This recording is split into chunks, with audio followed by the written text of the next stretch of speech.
Damas y caballeros, muy buenos días, tardes, noches. Pablo Rincón, trabajando bajo el seudónimo artístico Gelada, es, entre otras cosas, ilustrador, artista y autor de cómics. Egresado de la Escuela de Arte, Dibujo y Comunicación Visual Émile Cohl en Lyon, Francia, Gelada ha publicado varias novelas gráficas, asistido por mecenas adquiridos vía la plataforma de financiamiento Kickstarter y otros medios. Un autor que propone cómics que denomina jeroglíficos. Entre sus obras destacan Reunión secreta en la logia de Carfax y En el infierno, obras de ciencia ficción y fantasía que integran estrategias de comunicación de una ecléctica variedad de fuentes de inspiración. Elementos provenientes del reino del arte clásico y contemporáneo, la poesía épica, el manga japonés y la bande dessinée europea encuentran un hogar inesperado en las narrativas densas, ambiguas y violentas de Gelada. Sin duda, piezas indispensables para cualquier biblioteca que se respete. Gelada disfruta, ocasionalmente, referirse a sí mismo en tercera persona. El título de la plática a la cual serán sometidos.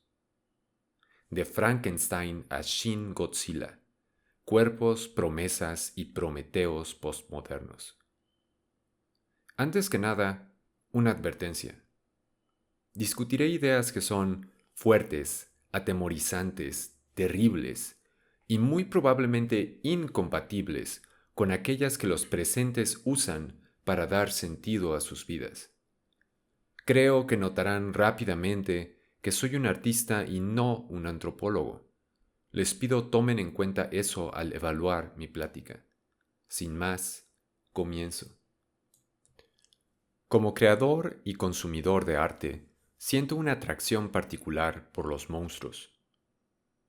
La empatía es la base de la comprensión, siendo el cuerpo aquello a través de lo cual el cosmos cobra sentido. El objetivo del arte es la producción, directa o indirecta, de cuerpos heroicos, sostengo. Incluso las naturalezas muertas y las pinturas abstractas evocan necesariamente un cuerpo heroico, porque la empatía es el principio mismo de la comprensión y el proyecto de sentido se desarrolla alrededor de la idea de un cuerpo. Un cuerpo afirmativo, integrado a un contexto dramático, es necesariamente el fin de todo esfuerzo artístico. Los cuerpos monstruosos existen como contraparte de los cuerpos heroicos y comparten la cima de la producción artística con ellos. Los monstruos dan voz a partes reprimidas de nuestro inconsciente y regularmente arrastran consigo, desde las profundidades, tesoros proporcionales al pavor que los acompaña. Los monstruos exigen héroes, forjan héroes, anuncian héroes. Godzilla, un terrible y gigantesco dragón radioactivo que asedia al archipiélago japonés desde más de 70 años. A través de las décadas, distintas versiones del Rey de los Monstruos han dejado su marca en la imaginación de Japón y del mundo entero. El Godzilla del 54 sirvió sin duda como portavoz de grandes horrores reprimidos, pero también fue crucial en forjar una nueva identidad japonesa, por lo que se ganó, con el tiempo, el amor del pueblo que tanto goza quemar y pisotear. Testamento a la viabilidad del sadomasoquismo como base para una relación amorosa duradera. El Rey de los Monstruos, sin duda un título apropiado para el gran lagarto nipón. En el curso de esta plática presentaré mi argumento defendiendo a Godzilla, en particular al Godzilla presente en la película del 2016, Shin Godzilla, como digno representante de las fuerzas más temibles y temidas de nuestra era. En particular, el abominable monstruo muestra, anuncia, ilustra una realidad que la casi totalidad de nuestra especie niega y reprime con la mayor vehemencia.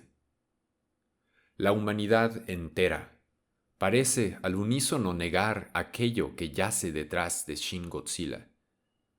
La gente vive como avestruces, aferrándose a narrativas obsoletas, tapándose ojos y oídos. Pero el monstruo, en la noble tradición de su predecesor, se rehúsa a permanecer silencioso a pesar de esfuerzos de censura. Esta plática busca ser eco de su rugido. Siguiendo un camino que visita referencias como el famoso Prometeo moderno, mejor conocido como el monstruo de Frankenstein, las misteriosas creaciones del artista alemán Hans Bellmer y otros intrigantes augurios, delinearé a Shin Godzilla como embajador de una realidad posmoderna incompatible con las ideas y narrativas que dominan nuestra era. Una realidad infinitamente más rica, vasta, compleja y escalofriante, inscrita en cada detalle, cada garra y colmillo de la creación de Hideaki Anno. Algo de contexto sobre el autor cuya obra quiero discutir. Shin Godzilla es la obra de un rey de los otakus. Para mi gusto, el rey de los otakus. Anno es producto de una escuela de pensamiento en la que el consumo de cultura no es solamente difícil, sino competitivo. Un vistazo a su obra y entrevistas que ha dado a través de los años dejan claro que Anno ha soñado con Godzilla por décadas. Recuerdo haber leído que, en su opinión, Godzilla era el principal regalo que la cultura pop japonesa había dado al mundo. Enorme diferencia entre lo que hace un director promedio y el sentido de peso, de enorme responsabilidad que asume Anno en Shin Godzilla. Era por lo tanto crucial para él encontrar algo con lo que dar potencia a esta nueva iteración del monstruo. ¿Cuál es ese secreto que alimenta a Shin Godzilla? ¿Cuál es su fuente de energía? ¿De qué trata la Movie Luvi, pues?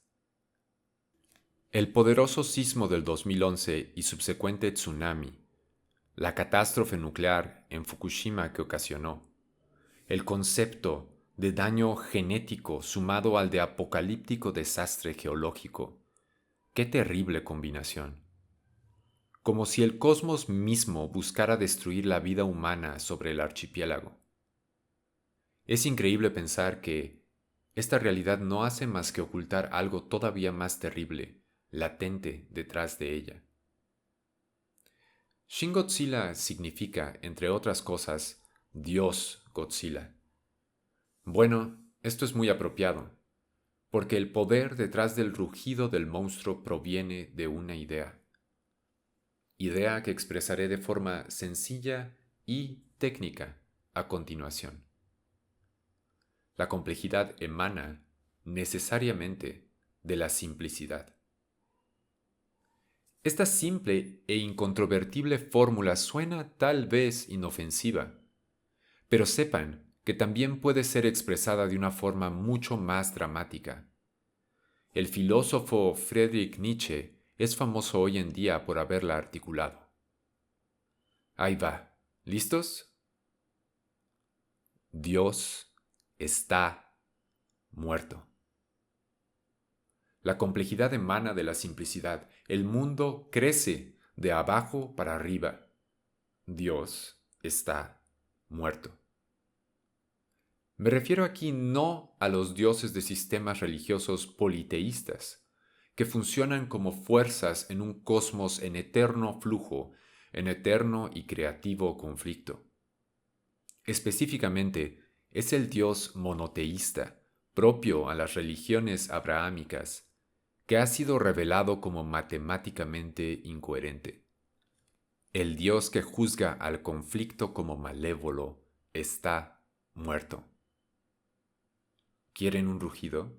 Eso es un rugido.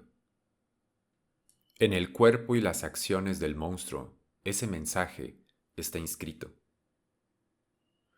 Shin Godzilla, para empezar, evoluciona, cambiando varias veces de forma en el curso de la película, con la última estructura que produce asemejándose a gigantes humanoides emergiendo de su cola. ¡Qué imagen tan padre con la cual coronar una obra maestra! Recuerda, a mi parecer, un motivo artístico que me apasiona: la caída de los ángeles rebeldes. Si estos desgraciados son capaces de darme tantos problemas, creo que haré como dicen, en Roma como los romanos. La lógica de su evolución, en este caso, es una de emulación. Evolución, pues, una idea famosa e incompatible con la perspectiva cristiana, pero también incompatible con otras perspectivas que adscriben a la historia o a la humanidad una voluntad final, un propósito dirigente. Es justamente cuando las cosas supuestamente se desvían del susodicho propósito que son juzgadas como maléficas. Absurdo. El mundo es más bien producto y sede de una guerra constante, un constante proceso de apropiación.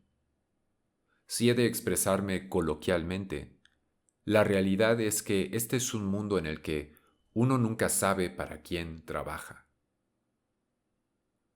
Como dije, y como dijeron Darwin y Nietzsche, la simplicidad precede necesariamente a la complejidad.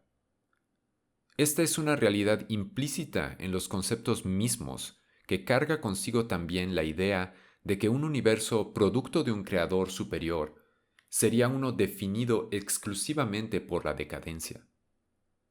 He ahí la idea del pecado, concepto posible sólo a través del juicio de un ser no solamente superior, sino trascendentemente superior, es decir, un ser no de este mundo. El mundo sería entonces exclusivamente un error. Pero, como el ideal que haría del mundo un error yace más allá de las fronteras estrictas de la existencia, la noción del error se devora a sí misma y destruye, como el uroboros mítico comiendo su propia cola. Además, la influencia de un ser perfecto sería necesariamente perfecta, por lo que nada tocado por la perfección podría decaer. La civilización occidental se basa en un error incoherente. Shin Godzilla apesta a error, apesta a pecado, pero se burla de dichas nociones, porque son reveladas en él como meras consecuencias de su titánica, inagotable y versátil fuerza. La velocidad de evolución del monstruo, su capacidad de adaptarse en un instante, crecer y multiplicarse infinitamente, es la causa de su monstruosidad.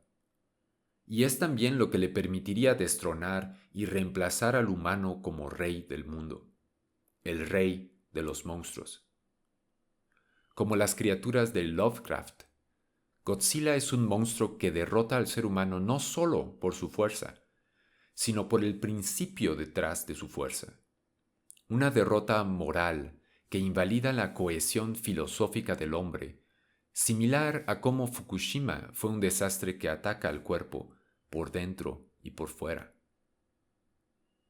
Cada parte del cuerpo de Shin Godzilla parece un error. Su cuerpo es uno que defino como vestigial, un cuerpo temporal, uno que se deja atrás a sí mismo constantemente.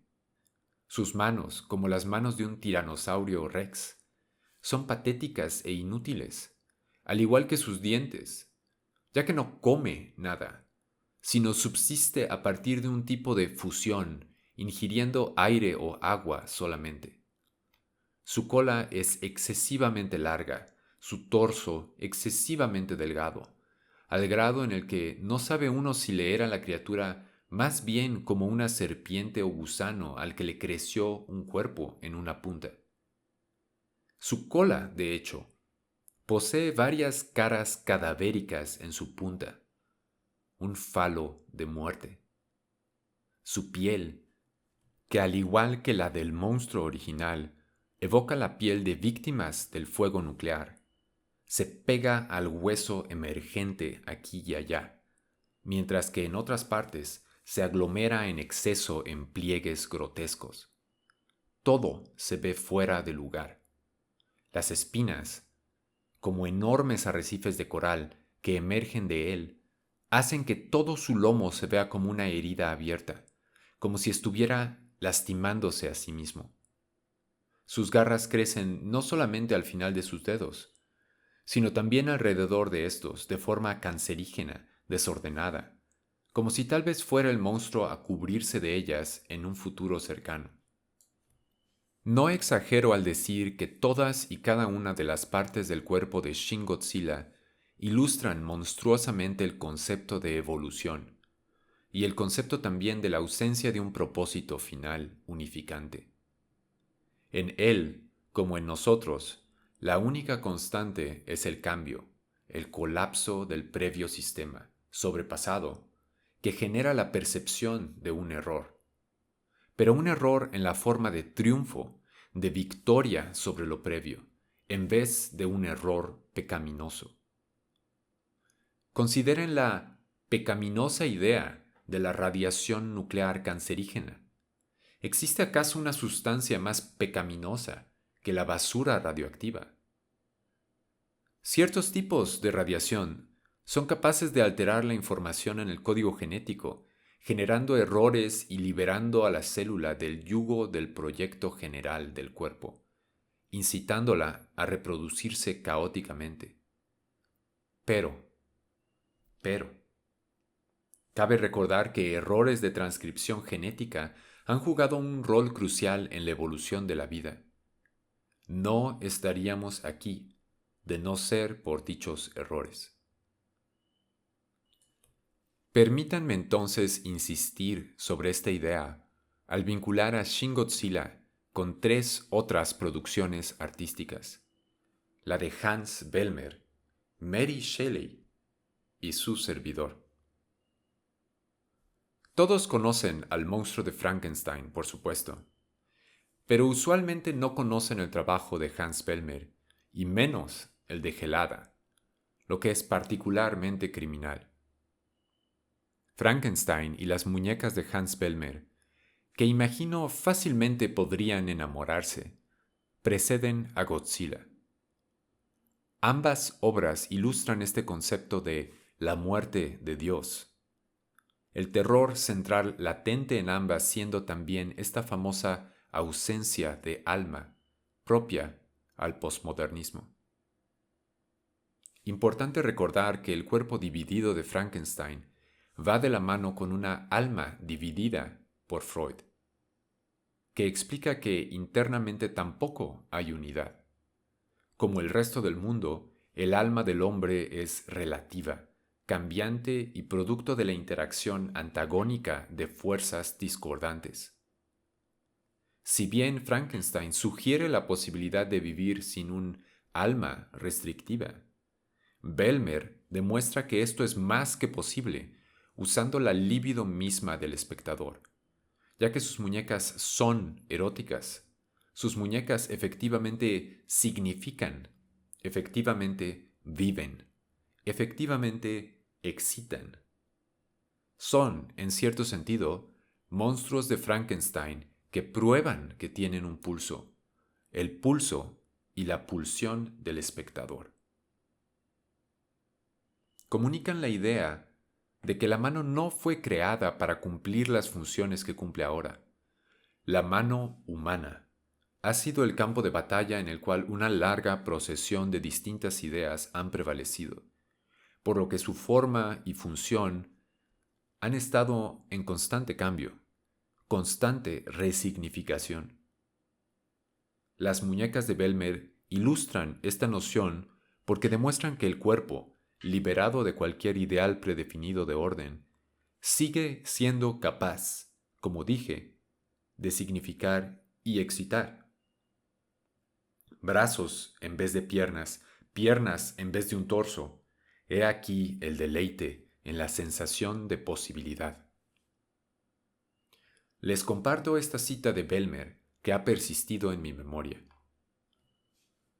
El cuerpo femenino es como una frase infinita que nos invita a reorganizarla, para que su sentido real se vuelva claro a través de una serie de anagramas infinitos. Yo también me he sumado a la línea que percibo trazan estos artistas. Les comparto este personaje, mi versión de Robocop. Noten cómo repito esta palabra dentro de la frase que es el cuerpo de este personaje. Una esfera negra lustrosa que es recontextualizada una y otra vez, sirviendo de ojo, de nariz, pezones, ombligo, de piercing lingual, de oído y de nota musical, de vientre y lastre también. Mi obra celebra este nuevo animismo, nuevo politeísmo, en el que el lenguaje es libre de generar una y otra vez nuevos horizontes, nuevos cuerpos compuestos, nuevas dichas, nuevas miserias. Una ideología que exige la madurez propia de padres gozosos de verse sobrepasados por sus hijos. Como dije, las manos que adornan sus brazos, como el resto de lo que los constituye, queridos escuchas, no tienen una función predeterminada, sino que han sido, son y serán transformadas y resignificadas eternamente por las mareas del cosmos. De igual forma, en otra de mis imágenes, un brazo biónico la hace de sacapuntas, linterna, enchufe eléctrico, navaja suiza, taladro, guante de box. La tecnología, como el lenguaje, es una extensión del cuerpo y los deseos que engendra. Liberado de la noción del pecado, el mundo emerge como un espacio en el que la fuerza y la virtud son sinónimas. Mi ambición vis-à-vis la sociedad es ayudar a quienes pueda a dejar atrás el terrible lastre que es el pecado. Labor urgente, ya que nuestro mundo, en su afán de aferrarse al pecado como núcleo metafísico, ha creado una nueva versión de esta aborrecible e incoherente idea. Woke. El susodicho marxismo cultural, que, de la mano con muy concretos pasos hacia la centralización total y tiránica del poder, y un declive cognitivo estrepitoso, cortesía en gran parte de la antieducación de Paulo Freire, nos amenaza a todos. Una nueva ola de víctimas, motivadas solo por el resentimiento que roe su cordura, busca negar la realidad de la guerra, a través, por supuesto, de una guerra desmedida contra todas las jerarquías productivas que permiten la vida y su desarrollo. Buscan un mundo de paz descerebrada, un mundo sin individuos. El mismo mundo que Hideaki Anno denuncia de forma específica en el final de Evangelion, su obra más famosa. Una combinación entre Corea del Norte y El mundo feliz de Huxley. Un antimundo construido a través de ese mítico momento de venganza e inversión jerárquica, donde los últimos serán los primeros. Lo que el cristianismo llama el juicio final y el comunismo denomina la revolución. ¿Perecerá la humanidad a manos de esta abominable fuerza? ¿O serán los gritos de monstruos heroicos como Shin Godzilla y otros suficientes para despertar a aquellos seducidos por esta dolorosa etapa en el desarrollo cognitivo del ser humano? La noción de un límite fijo, una autoridad externa, lo denominado objetivo, la lógica del tabú y del pecado han muerto. Aun si, como la tierra plana, como zombies, persisten lamentablemente activos. La autoridad es total, pero en constante cambio. Para concluir, los dejo con una cuarta y más alegre forma de expresar Dios está muerto. Para un químico, nada está sucio. Los invito a todos entonces a ser químicos, a considerar, como lo hacen los personajes de la película, los tesoros que Shin Godzilla arrastra desde las profundidades, tesoros que incluyen la llave a un nuevo mundo gobernado por el placer, sea sádico o masoquista, donde todos son bienvenidos como anagramas de un nuevo Dios, el Dios del antagonismo, del lenguaje y el eufórico y triunfal conflicto eterno. Los invito también a visitar mi sitio web, comprar mis cómics y registrar un email para recibir una sabrosa rebanada de mi más reciente obra. Ah, y chequen mi blog también. Muchas gracias.